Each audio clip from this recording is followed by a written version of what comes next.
अल्हम्दुलिल्लाहिल मारूफ़े मिन गैरे रोयतिन वल खालिक़े मिन गैरे रबियतिन सुब्हानल्लाह अल्लज़ी लम यज़ल क़ाइमन दाइमन इज़ ला समाउन ज़ातु अबराजिन सुब्हानल्लाह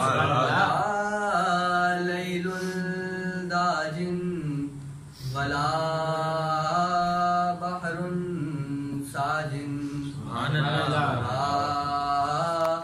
अर्ज़ुन ज़ातु मिहादिन वला खल्क़ुन ज़ू एतिमाद सुब्हानल्लाह वस्सलातु वस्सलाम वत्तहिय्यतु वल इकराम अला नबिय्यर रहमति वक़ाज़िनिल मग़फ़िरति वक़ाइदिल खैर वल बरकति व मुनक़िज़िल इबादी मिनल हलकति सय्यदिना व मौलाना अबिल क़ासिम मुहम्मद अल्लाहुम्मा सल्लि अला मुहम्मद व आलि मुहम्मद व अहले बैतिहि तय्यबीन अत्ताहिरीन अल मासूमीन अल मज़लूमीन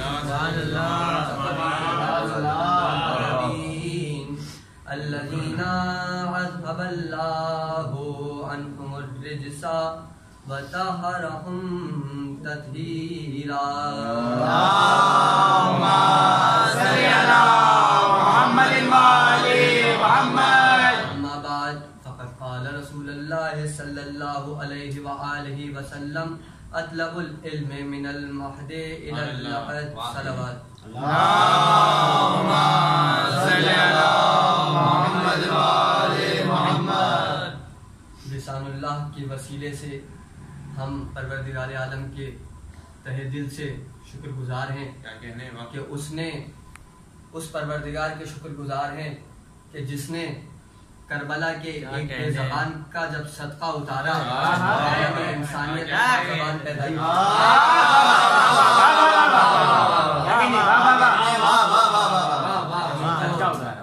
यूं तो तकरीर एक मुश्किल तरीन मरहला है। तकरीर करने वाले यहाँ बैठे हैं, पढ़ने वाले यहाँ बैठे हैं, तो तकरीर खुद एक मुश्किल तरीन मरहला है। तकरीर करना कोई आसान बात है नहीं। सुनने वालों को शायद लगता हो कि बहुत आसान है, मगर जब यहाँ आकर बैठकर गोयाई की जाती है तो अंदाजा होता है कि ये कितना मुश्किल है। तो मैं कह रहा था कि तकरीर खुद एक मुश्किल तरीन मरहला है, और जब तकरीर करनी हो करबला की किसी क्या तो करबला का तो तसव्वुर ही मसाइब का तसव्वुर है। जब करबला का नाम जहन में आए या करबला से मंसूब किसी भी हस्ती का नाम जहन में आए तो सबसे पहले जहाँ दिमाग जाता है वो है मसाइब। जैसे मसलन मैं आपसे कहूँ या आप मुझसे कहें कि भाई आपको तकरीर करनी है हजरत अली अकबर के फजाइल पर, तो ये इतना मुश्किल है ना कि ये कह दिया जाए कि आपको तकरीर करनी है फजाइल अली असगर पर। तो ऐसे बच्चे पर तकरीर करना जो अभी 6 महीने का होने वाला है, जो अभी 6 महीने का हुआ नहीं, जो अभी 6 महीने का होने वाला है। जिन लोगों ने बच्चे पाले हैं वो इस बात को जानते हैं, चाहे बाप हो, माँ हो, भाई बहन, मामू चचा ताया फूफी खाला नाना नानी दादा दादी, जो लोग बच्चों की परवरिश कर रहे हैं वो ये जानते हैं कि 6 महीने का बच्चा क्या होता है। यानी अभी 6 महीने के बच्चा जो अभी 6 महीने का होने वाला है उसकी आंखें भी नींद बंद होती हैं, अभी उसकी आंखें सही से नहीं खुली होती, अभी वो घुटनियों चलना सीखेगा, अभी उसकी मुट्ठियां खुलेंगी। जब उसकी मुट्ठियां खुलेंगी तो ये नफ्सियात है कि माँ बच्चे से कहेगी बेटा वो देखो चांद चांद को बुलाओ। जब मुट्ठियां खुलेंगी तो उसको बुलाएगी। अभी तो बच्चे ने चांद को देखकर घुमकना भी नहीं सीखा। ऐसे बच्चे पर तकरीर करना बहुत मुश्किल काम है। लेकिन आसान है अगर बच्चा बनी हाशिम के खानदान।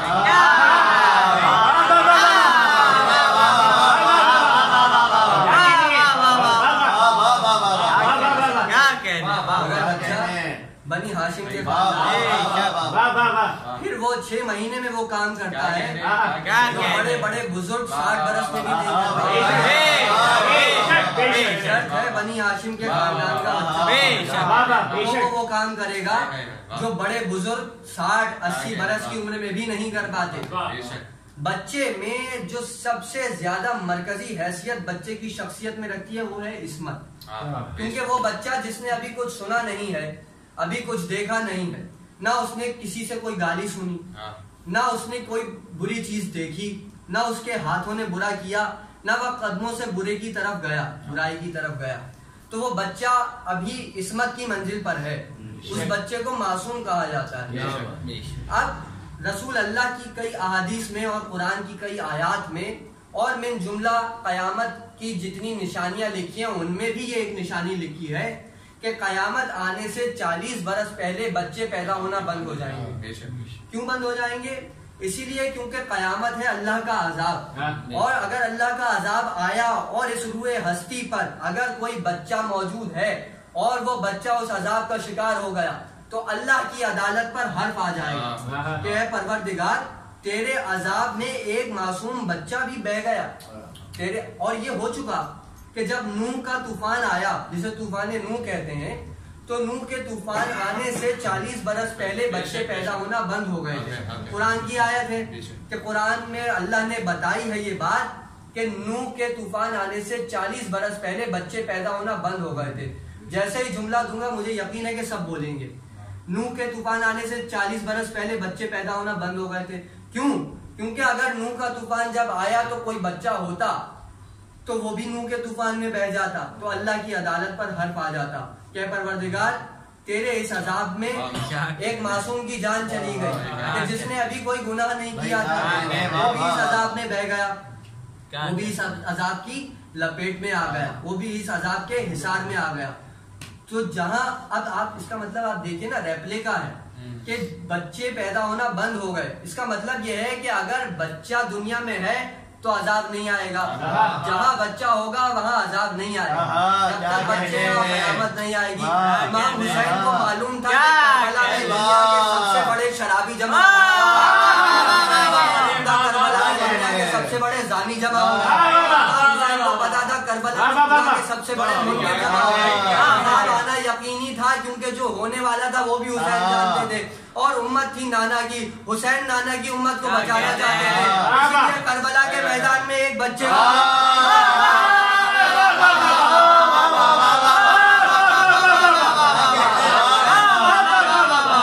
करबला में अली असगर को नहीं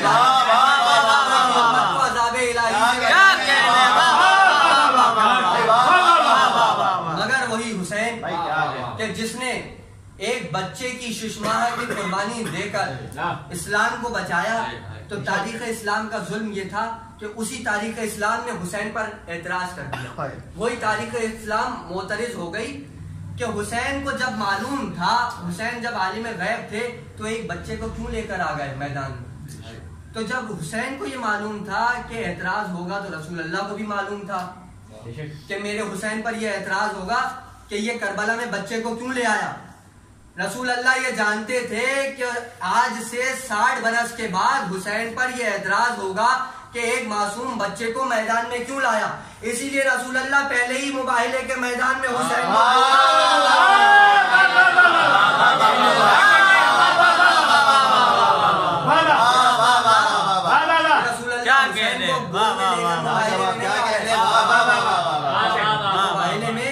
हुसैन को गोद में नहीं ला रहे।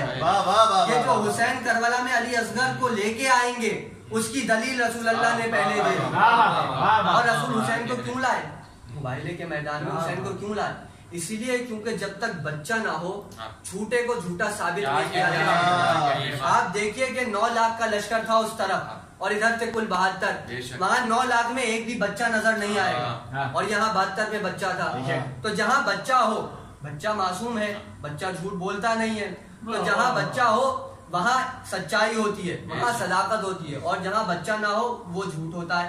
इसीलिए अल्लाह ने कुरान में कहा फमन हाज्जका फीहि मिन बादि मा जाका मिनल इल्म फकुल तआलौ नदउ अबनाअना व अबनाअकुम निसाअना व निसाअकुम अनफुसना व अनफुसकुम सुम्मा नब्तहिल फनजल लानतल्लाहि अलल काज़िबीन। यानी यहाँ हुसैन थे, यहाँ बच्चा था, वहाँ बच्चा नहीं था, तो रसूलुल्लाह ने कहा चलो झूठों पर खुदा की लानत करते हैं। यानी जहाँ झूठ है वहाँ बच्चा नहीं है, जहाँ बच्चा है वहाँ झूठ नहीं है। अब जहाँ हुसैन अली असगर को मैदान में लेकर आ गए तो हुसैन ने फैसला कर दिया जिस कौम के पास अली असगर है वो कौम झूठी नहीं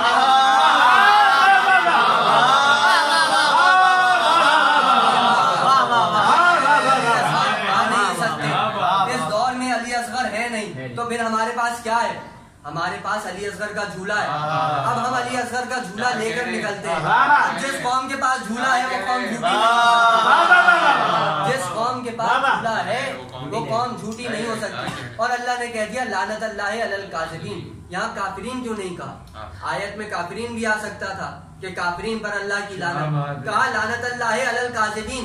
काफिरीन इसीलिए नहीं कहा क्योंकि वो है आलिम गैब का खालिक, इल्म गैब तख्लीक करने वाला। उसे मालूम था कि ये कौम जिसके पास झूला है, ये कौम जब मुहर्रम में झूला लेके निकलेगी तो इसको काफिर कहा जाएगा। पहले काज़िबीन साबित कर दिया तो लानत काफिरीन पर नहीं काज़िबीन।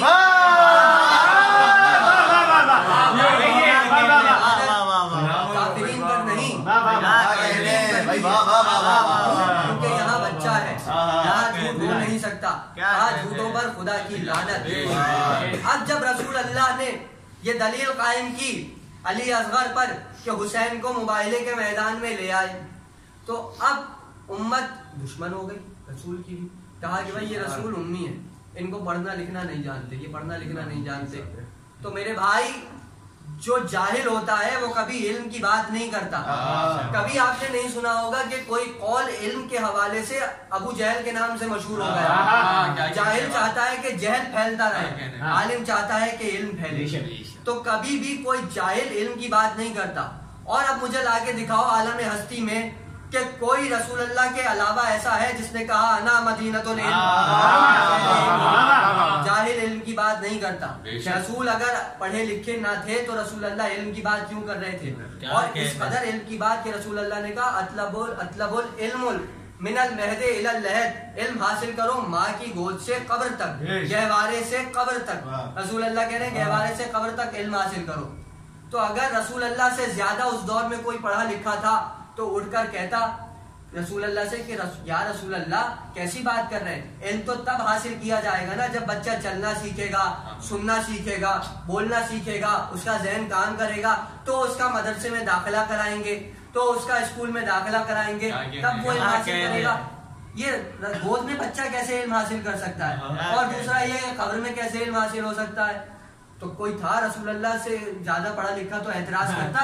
तो किसी ने कोई एतराज नहीं किया। क्यों? क्योंकि जो कह रहा है वो सादिक है, उससे बड़ा सादिक कोई नहीं है। तो रसूल अल्लाह ने ये फैसला कर दिया कि गहवारा भी इल्म है, झूला भी इल्म है और कब्र भी इल्म है। क्या कहा रसूल ने कि झूला भी इल्म है और कब्र भी इल्म है। अब अगर कोई कहे कब्र बिदअत है तो वो जाहिल है,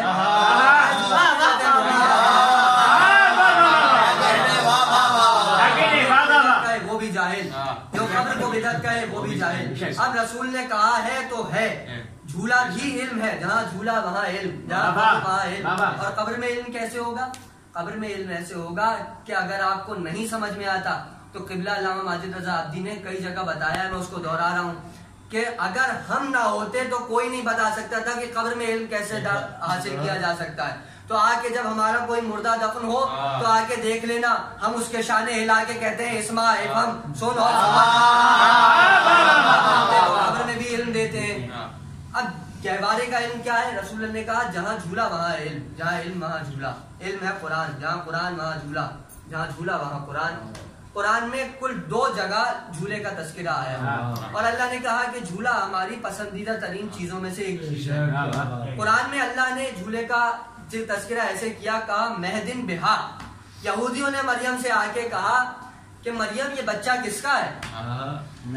तो मरियम ने कहा इस बच्चे से खुद पूछो इशारा किया कि इस बच्चे से खुद पूछो।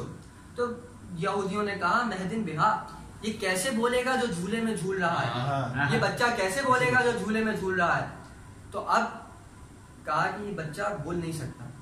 यहूदी थे जाहिल कौम, यहूदी जाहिल कौम थी जो ये कह रही थी कि झूले में। अब यहाँ से दो फिक्र हमारे सामने आ गए, एक फिक्र रसूल अल्लाह है, एक फिक्र यहूदी है, एक जाहिल कौम की फिक्र है, एक रसूल अल्लाह की फिक्र है।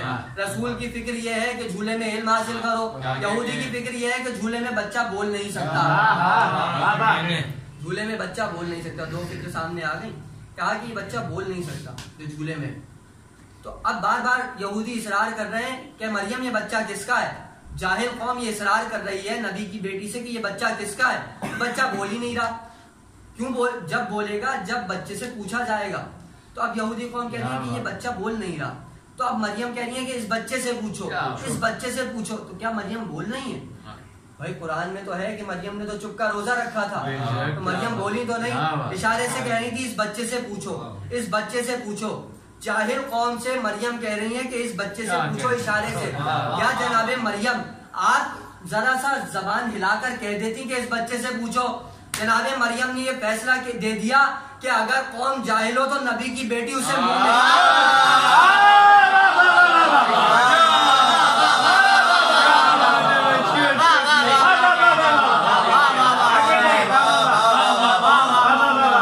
मरियम ने ये फैसला दे दिया कि अगर कौन जाहिल हो तो नबी की बेटी बच्चे से पूछो क्या कौन है। अब बच्चा बोला। अब यहूदियों ने कहा कि ये कैसे बोलेगा। अच्छा माँ को मालूम है कि ये बच्चा झूले में लेटा है, मुशाहिदे की बात है, सबका मुशाहिदा, सबके घरों में बच्चे हुए तो सबका मुशाहिदा है इस बात का कि माँ जो होती है ना, ये कुदरत का कानून है कि माँ के अंदर एक ऐसा जज्बा रखा है कि उस माँ के लिए बच्चा उसका मर्द होता है, रजुल होता है, चाहे वो बच्चा झूले में ही क्यों ना हो। अगर औरत घर में तन्हा है तो शायद वो डर जाए, लेकिन अगर उसके पास चाहे बच्चा झूले में हो या उसकी गोद में, लेकिन अगर औलाद है तो उसको इस बात का आसरा रहता है कि मेरा घर में एक मर्द है, मेरे घर में एक लड़का है, मेरा बेटा है जो मौजूद है मेरी हिफाजत के लिए। तो माँ को बड़ा हौसला रहता है कि ये बच्चा मेरे घर में है। तो अब आप समझिए कि मरियम के लिए उस वक्त ईसा मर्द थे, रजुल थे, और मरियम को ये आसरा था कि ईसा बोलेगा जरूर। तो कहा कि बच्चे से पूछ लो। जैसे ही कहा तो अब ईसा पहली दफा तो नहीं बोले ना। सूरह अंबिया में कहा कि भाई पूछा, मूसा ने, फिरौन ने मूसा को गोद में उठाया। जैसे ही उठाया तो फौरन फिरौन को छींक आ गई। जैसे ही छींक आई तो मूसा ने कहा अल्हम्दुलिल्लाह रब्बिल आलमीन।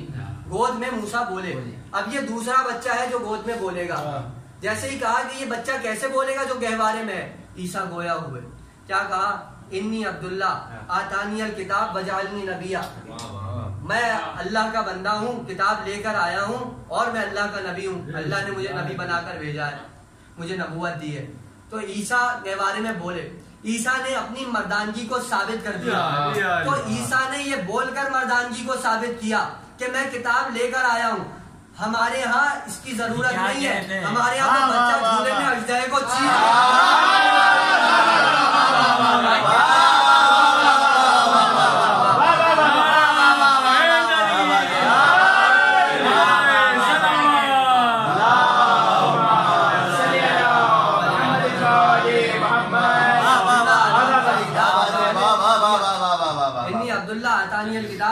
नबिया।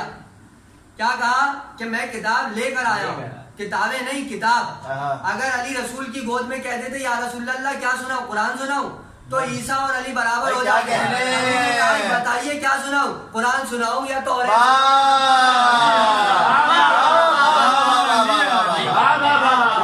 गया अली का मर्तबा। दूसरी जगह जो कुरान में झूले का लफ्ज इस्तेमाल हुआ तो परवरदिगार ने ये कहा कि हमने इस जमीन को इंसानों के लिए झूला बना दिया। अब झूले को आप समझिए कि झूला क्या है। झूले की अजमत कि बच्चा जब झूले में लेटा है तो माँ को ये इत्मीनान है कि मेरा बच्चा झूले में झूल रहा है, माँ सुकून से है, माँ को कोई परेशानी नहीं है कि अभी ये बड़े होके आलिम बनेगा या जाहिल बनेगा, चोर बनेगा या हुक्मरान बनेगा या डकैती करेगा। अभी माँ को कुछ भी नहीं पता। लेकिन उसको इत्मीनान है कि अभी मेरा बच्चा इस्मत की मंजिल पे है क्योंकि झूले में झूल रहा। और अल्लाह 70 माओ जैसी मानता रखने वाला, उसने तो पूरी दुनिया को इंसान के लिए झूला बना दिया। कह रहा है हमने इस जमीन को इंसानों के लिए झूला बना दिया। तो अब आप सोचिए कि अल्लाह इंसानों से कितनी मोहब्बत करता है। तुम करते रहो चोरियां, तुम खाते रहो किसी का हक, मगर अल्लाह कह रहा है कि हमने तुम्हारे लिए झूला बना दिया। जब आओगे तो देखा जाएगा। ये साइंस कहती है कि जमीन गर्दिश में है, जमीन गर्दिश कर रही है। अगर जमीन की हरकत रुक जाए तो इंसानों के पित्ते फट जाएंगे, इंसानों के पित्ते पानी होकर बह जाएंगे। अगर जमीन रुक जाए, जमीन की गर्दिश रुक जाए, तो झूला जब रुक जाता है तो माँ परेशान हो जाती है क्योंकि बच्चा रोने लगता है, तो माँ फिर झूला झुलाने लगती है। ये नफ्सियात है, ये मुशाहिदा है कि माँ फिर बच्चे का झूला झुलाने लगती है अगर झूला रुक जाए।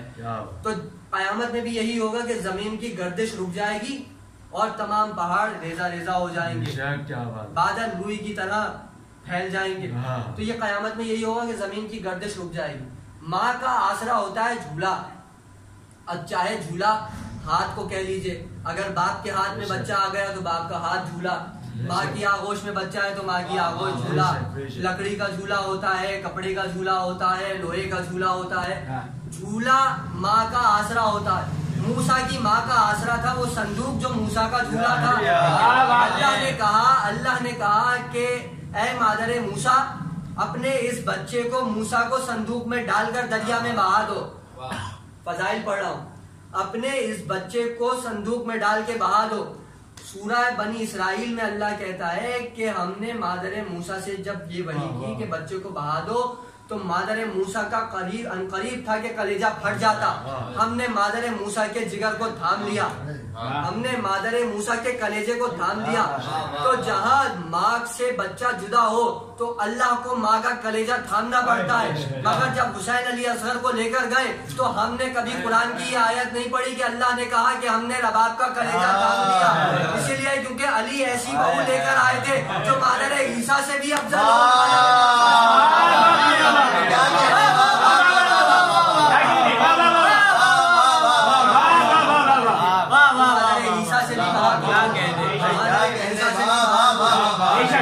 इस्माइल से भी सजा हो। तो जब रबाब मादरे ईसा से सजा है, मादरे मूसा से अफजल है, मादरे इस्माइल से अफजल है, तो फिर बात यही बनती है कि अली असगर भी ईसा से अफजल है। और ये बात बहुत कम है अगर अली असगर का मवाजना अंबिया से किया जाए। अली असगर का मवाजना कीजिए तो अली असगर के दादा से कीजिए, अली असगर के दादा अली से कीजिए। वो भी अली थे, ये भी अली थे, वो भी अली थे, ये भी अली थे। अली की जिंदगी 63 बरस पर मबनी है। 63 बरस में, अली की 63 बरस की जिंदगी में दावत जुलशीरा भी है, जंगे खैबर भी है, जंगे खंदक भी है, जंगे जाते सलासिल भी है, शबे हिजरत भी है, फतेह मक्का भी है और यहाँ तक के गदीर भी है। अली की 63 बरस की जिंदगी को अगर मैं 2 जुमलों में बंद कर दूं तो अली की 63 बरस की जिंदगी रसूल अल्लाह के हाथ से रसूल अल्लाह के हाथ तक है। यानी 16 रजब को रसूल गए तो अली को हाथों में लिया और गदीर में अली को हाथों में लिया। ये है अली की 63 बरस की जिंदगी, रसूल के हाथों से रसूल के हाथों तक। इस छोटी सी जुमले में अली ने 63 बरस गुजार दिए। जिन कामों को करने के लिए अली ने 63 बरस गुजार दिए, उन कामों को अली असगर ने हुसैन के हाथ से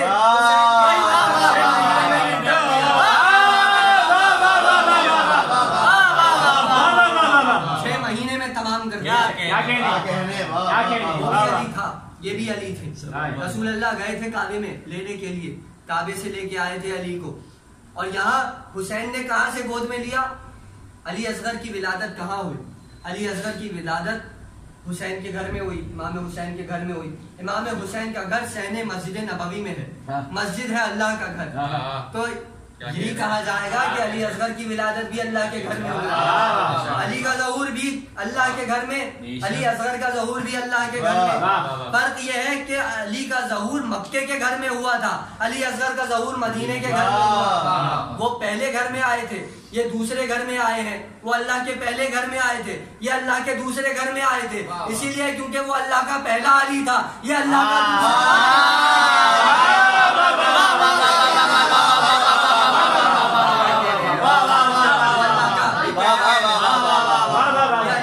दूसरा अली। इस अली ने हमला किया तो ऐसा किया कि झूले में अजदहे को चीर दिया, और उस अली ने जो हमले किए वो मैं अभी आगे बताता हूँ। ये अली घर में कौन है? अबू तालिब के यहाँ उम्मे हानी, जमाना, तालिब, अकील, जाफर और फिर अली। अली सबसे छोटे। और यहाँ क्या है? यहाँ भी अली सबसे छोटे, ज़ैनुल आबिदीन, अली अकबर, फातिमा सुगरा, सकीना और फिर अली असगर। वहां भी अली सबसे छोटे, यहाँ भी अली सबसे छोटे। तो आप देख रहे हैं कि मुमासिलत कितनी है दादा में और पोते में।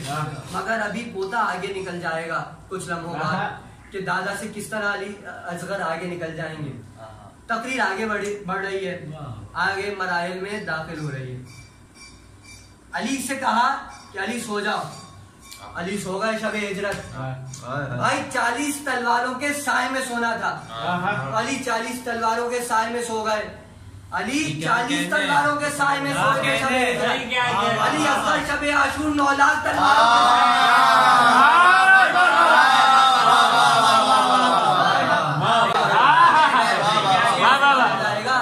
जो झूले में अजदहे को चीरता।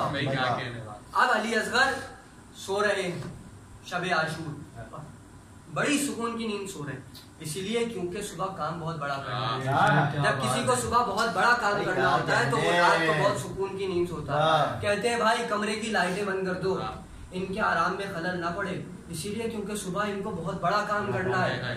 सुबह इनको बहुत बड़ा काम करना है, इसीलिए इनको सोने देना, इनके आराम में खलल ना पड़े। शबे आशूर अली असगर ही सोए थे। अगर आप मक्तल पढ़ें तो 72 करबला के शहदा जाग कर नमाजें पढ़ रहे थे और अली असगर सुकून की नींद। तो अब जुमला सुन लीजिए कि अली असगर सो रहे हैं, 72 नमाजें पढ़ रहे हैं। अगर मीज़ाने करबला में एक पलड़े में 72 की नमाजों को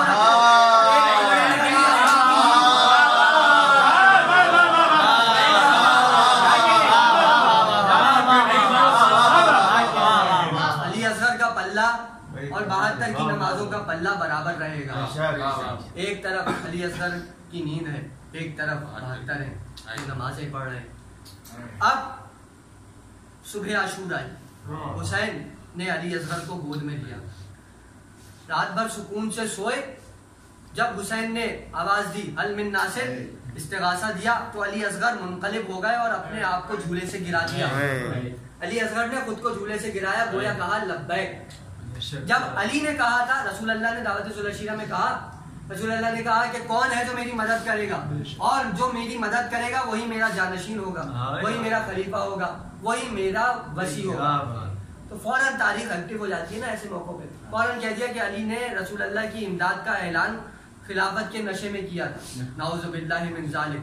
कहा कि अली ने रसूल अल्लाह की नुसरत का ऐलान विसायत के नशे में किया था, विसायत के लालच में किया था, विसायत की खातिर किया था।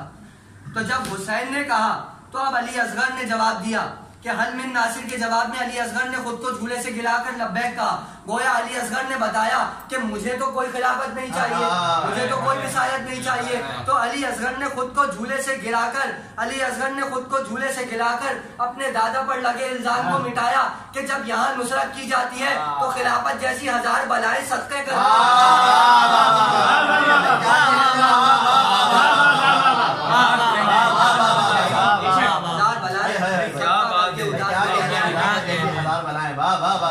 अली असगर को हुसैन अब लेकर चले। अब मैदान में कैसे गए थे? अली अकबर कैसे गए थे? घोड़े पे गए थे, अब्बास घोड़े पे गए थे, और मोहम्मद घोड़े पे गए थे, कासिम घोड़े पे गए थे। मौला अली असगर ये बाबुल अवाइद, आपने अपनी सवारी का क्या इंतखाब, आपकी सवारी क्या है? तो अब शहजादे ने कहा कि अभी सवारी दिखाता हूँ मैं, मगर हैरत में नहीं पड़ना, ये समझ लेना कि मैं नूह हूँ और ये जो मेरी सवारी है ये मेरी कश्ती है, मैं सुलेमान हूँ ये मेरा तख्त है, अरे मैं हुसैन हूँ ये दोषे नबी है जिस पर मैं आ रहा हूँ। हुसैन अली असगर को लेकर करबला के मैदान में आए। अब जो मैदान में आए हैं तो सामने जो लश्कर है वो ये कह रहा है कि हुसैन बच्चे को नहीं ला रहे। इसका मतलब ये है कि अगर अली असगर रोते हुए जाते तो वो समझ जाते कि बच्चा आ रहा है। अली असगर रोते हुए नहीं जाते, अली असगर खामोश थे तो उन्होंने कहा कि हुसैन कुरान को लेकर आ रहे हैं। अब जब हुसैन मैदान में अली असगर को लेकर आए तो हुसैन ने अली असगर से कहा, अरे अली असगर तुम हुज्जत तमाम करो। कौन कह रहा है हुज्जत? हुज्जत क्या है? आप कहते हैं ना जियारत में अस्सलाम वालेकुम या हुज्जतुल्लाह, ऐ अल्लाह की हुज्जत। उस वक्त हुसैन खुद हुज्जत थे। जो हुज्जत है वो अली असगर से कह रहा है, खुद हुज्जत है वो कह रहा है कि तुम हुज्जत तमाम करो। तो अब अली असगर हुज्जत तमाम करेंगे। कैसे हुज्जत तमाम करेंगे? हर करबला का मुजाहिद हथियार लेकर आया था। अब अली असगर के पास तो हथियार नहीं, तो अली असगर ने अपने होठों को कमान बनाया, अपनी जबान को तलवार बनाया, और अब जो कमान पर तलवार को रखकर चलाया तो यजीद की फौज धाड़े मार मार कर रोने लगे। अच्छा, ये अली असगर बता रहे थे कि इल्म झूले में कैसे होता है, कैसे बोलता है। इल्म, अब अगर आपने अलिफ बे पढ़ी है तो आपने इल्म हासिल किया तो आप गुफ्तगू कर सकते हैं। अगर आप पढ़े लिखे ही नहीं है, बच्चा पढ़ा लिखा ही नहीं है, पढ़ना ही नहीं जानता, तो उससे गुफ्तगू कैसे की जाए? तो उससे गुफ्तगू इस तरीके से हो सकती है कि आप ये देखिए, एक ही किरदार ऐसा मिलेगा आपको जो ये बताए कि बच्चे से गुफ्तगू कैसे होती है। चलकर एक अज़ादार माँ को देखिए जिसका बच्चा मुहर्रम से 2 या 3 महीने पैदा हुआ हो, उसको देखिए कि जब मुहर्रम आते हैं तो वो बच्चे से कहती है, बच्चे का हाथ उठाकर सीने पे मारती है, कहती है बेटा बोलो या हुसैन, या हुसैन। ये या हुसैन नहीं कह रही, ये बच्चे के हाथ में भी इल्म दे रही है, माँ बच्चे के सीने में भी इल्म दे रही है, माँ बता रही है। और अब माँ को कोई फिक्र नहीं है, उसको ये इत्मीनान हो गया कि जो झूले में मेरा बच्चा है ये अब दहशतगर्द नहीं बनेगा।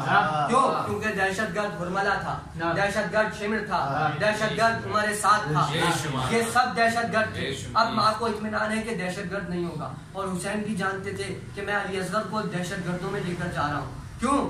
दहशतगर्द का मतलब ये होता है कि उसमें इतनी दहशत होती है कि उसका दिल कठिन से कठिन मंजर को देखकर भी नहीं पिघलता। किसी को कैदी बनाना उसके लिए कोई बड़ी बात नहीं होती, किसी को कत्ल कर देना उसके लिए कोई बड़ी बात नहीं होती। दहशतगर्द का दिल बहुत सख्त होता है, वो सख्त से सख्त मंजर देख कर भी रोता नहीं है, वो रोता नहीं है। इसका मतलब यह है कि दहशतगर्दी का रोने से ताल्लुक नहीं होता, दहशतगर्द जो होता है वो रोता नहीं है। अब अगर दहशतगर्द को आप देखना चाहें तो आप देखिए, जो रो नहीं रहा वो दहशतगर्द है। अगर किसी के यहाँ मौत हो जाए, खुदा महफूज रखे सबको, नजर बद से सबकी जिंदगियां दराज करे, अल्लामा माजिद रजा आब्दी को हासिदों के शर से महफूज रखे, उनकी जिंदगी सलामत रखें, उनका साया हमारे सरों पर डालें। कि दहशतगर्द जो होता है, अगर खुदा न खास्ता किसी के यहाँ मौत हो जाए और कोई रो ना रहा हो उसका अजीज, तो डॉक्टर ये कहते हैं कि इसको रुलाया जाए, इसको रुलाओ भाई। अगर इसको रुलाओगे नहीं ये जुनूनी हो जाएगा, ये पागल हो जाएगा, इसका दिमाग पलट जाएगा, ये किसी को कत्ल कर देगा, ये किसी का गला घोट देगा। पूछा कैसे रुलाया जाए? कहा इसको तमाचे मारो भाई, इसको रुलाओ। तो अजीजों कारिब ये करते हैं कि खुद भी धाड़े मार मार कर रोकते हैं, गले लग लग के बताते हैं कि भाई ये जो मरा है ये तेरा बाप है, इसका लाशा पड़ा है तेरे बाप का, ताकि वो रोए, ताकि दहशतगर्दी खत्म हो। हुसैन को मालूम था करबला में सबसे बड़े दहशतगर्द हैं, वो कभी रो नहीं सकते, इसीलिए हुसैन अली असगर को लेकर आए कि अली असगर आएंगे, और जब अली असगर को देखकर अश्किया रोएंगे तो दहशतगर्दी का जोर टूट जाएगा।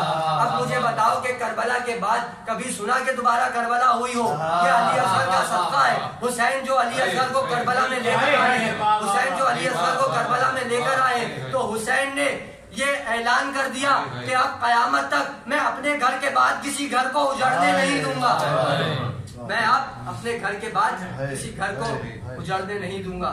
तो हुसैन अली असगर को लेकर आए, क्या कहा? इत्ता कलामुल हुसैन, हुसैन के कलाम को पता कर दो। तो अब जब हुसैन ने कहा ना अली असगर हुज्जत को तमाम करो, अली असगर हुज्जत को तमाम करो, तो इसमें बहुत बड़ी एक नुक्ता छुपा हुआ है। हुसैन ने कहा अली असगर हुज्जत को तमाम करो, आयतुल्लाह शेख अब्दुल अजीज, किताब सफीनतुन निजात, उन्होंने लिखा कि जैसे ही हुसैन ने कहा अली असगर तुम हुज्जत तमाम करो, तो अली असगर गोया हुए और अली असगर ने कहा कि ला हौला वला कुव्वता इल्ला बिल्लाह। ये एक जुमला लिखा है आयतुल्लाह ने कि अली असगर बोले ला हौला वला कुव्वता इल्ला बिल्लाह। जाहिलों को, अहमकों को ये बात समझ नहीं आती कि अली असगर बोल कैसे सकते हैं। तो अल्लाह ने कुरान में पहले ही दलीलें रख दी थी कि मूसा भी बोले और ईसा भी बोले। फिर भी अगर तुम कट हुज्जती करो कि नहीं कोई लॉजिक चाहिए कि कैसे बोला बच्चा, तो उसकी सबसे बड़ी लॉजिक ये है कि जब उमर साद ने हुरमला से कहा इक्ता कलामुल हुसैन, हुसैन के कलाम को कदा करो, हुसैन के कलाम को कदा करो।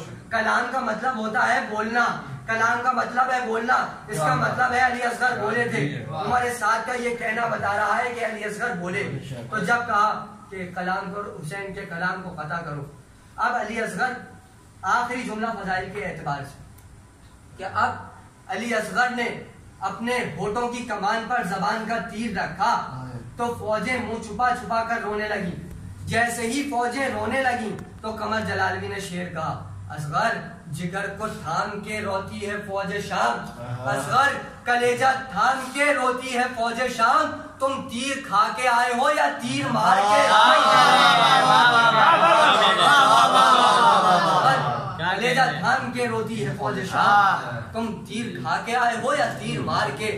अली असगर की शजात, न तीर है हाथ में न तलवार है हाथ में, मगर कत्ल व गारत ऐसा किया है अली असगर ने करबला के मैदान में कि करबला वालों से पूछो कितने भागे, कितने फिर गए, कितने रोए। ये करबला की तारीख बताएगी कि अली असगर के जबान फेरने से कितने फिरे हैं। ये अली असगर की शजात थी, ये अली असगर की शजात थी। करबला का सबसे शजा मुजाहिद है अब्बास। इसके लिए मिर्जा दबीर ने कहा कि शेर की आमद है कि रंग कांप रहा है। मिर्जा दबीर कह रहे हैं कि किस शेर की आमद है कि रंग कांप रहा है।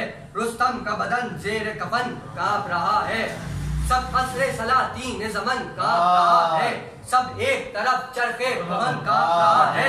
शमशीर बकब देख के हैदर के पिसल को जिब्रील लरसते है समेटे, लरसते है समेटे हुए पर को।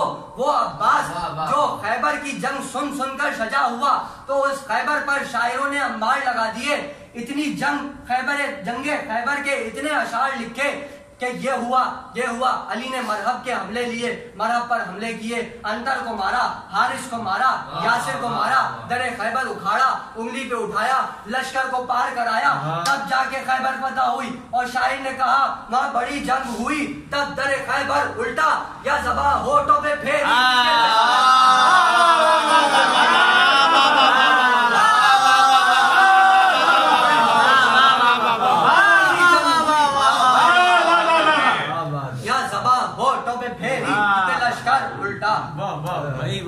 ये जंग अली असगर ने लड़ी है और ये पूरी अली असगर की जंग माँ खैमे की दर से मुलाहिजा है। मेरा बाप देख रही थी, मगर जब तीर चला है तो मेरा बाप ने अपनी निगाहों को फेर दिया। अब रबाब को खबर नहीं है कि बच्चे के साथ क्या हुआ। अब हुसैन तीर लगने के बाद अली असगर के लाशे को जब खैमे में लेकर जा रहे थे, भाई हुसैन 72 लाशें उठा चुके थे। हुसैन को मालूम था कि लाशें माओ के सामने किस तरह पेश की जाती है, मगर ये वाहिद अली असगर का लाशा था कि जब हुसैन खैमे की तरफ बढ़ रहे थे तो 7 मरतबा पीछे हटते थे, 7 मरतबा आगे बढ़ते थे। हुसैन परेशान थे कि इस 6 महीने के बच्चे को माँ के हवाले कैसे करूँगा। अली असगर खैमे के दर पर आए और आकर बस इतना कहा, उम्मे रबाब आकर अपने असगर को ले जाओ। उम्मे रबाब दर पर आई, कहा उम्मे रबाब बताओ मैं तुम्हारा कौन हूँ। कहा आप मेरे वाली हैं, आप मेरे आका हैं, आप मेरे वालिद हैं। कहा जो मैं कहूँगा उस पर सब्र करोगी। मेरा बाप ने कहा मेरे वाली मैं सब्र करूंगी। कहा तो फिर बहुत आगे करो, ये मेरी अमानत को जरा मेरी अमानत को जरा अपने हाथों में पकड़ो। मेरा बाप ने अली असगर के लाशे को थामा। जरा सोचो एक माँ अपने 6 महीने के बच्चे के लाशे को कैसे ले और कोई भी नहीं। अरे सलाम है मेरे बाप की जुर्रत को कि हुसैन ने वादा कर लिया था कि सब्र करूंगी। मेरा बाप हुसैन ने नयाब से तलवार निकाली, तलवार से कब्र को खोदना शुरू किया। जुल्फ़िकार भी रो रही थी, क्या आका मुझे इस काम के लिए दिया था कि मैं नन्हे मुजाहिद की कब्र बनाऊंगी। हुसैन ने कब्र बनाई, मेरे आवाज से लाशा लिया, कब्र में लाशे को डाल दिया, लाशे पर मट्टी डालना शुरू की। जब अली असगर के लाशे पर मट्टी डाल दी, जैसे ही चेहरे पर मट्टी पड़ी, अरे उम्मे रवा बेहोश हो गई। उम्मे रवा अली असगर के लाशे को देखकर बेहोश हो गई। उम्मे रवा तो क्या सिर्फ ये माँ थी जो अली असगर से मोहब्बत करती थी, अरे बाप भी मोहब्बत करता था, भाई भी मोहब्बत करते थे, और एक बहन भी थी जो मदीने में अली असगर से मोहब्बत करती थी। जब काफिला लौटकर मदीने पहुंचा और कब्र रसूल पर पहुंचा और बशीर ने सुनानी सुनाई, तो अब ज़ैनब ने नाले बुलंद किए, फातिमा सुगरा मस्जिद नबवी में दाखिल हुई और आकर सीधी बीबी ज़ैनब की खिदमत में आकर कहा, ऐ बूढ़ी अम्मा, ये बताइए कि मेरे भैया अकबर कहाँ गए? वो मेरे बच्ची खाकर सो रहे हैं। कहा बूढ़ी अम्मा, मेरे कासिम भैया कहाँ गए? लाशा करबला के बंदे पागल हो गया। कहा लाशा करबला के बंदे पागल हो गया। कहा मेरे औलो मोहम्मद कहाँ गए? कहा मारे गए।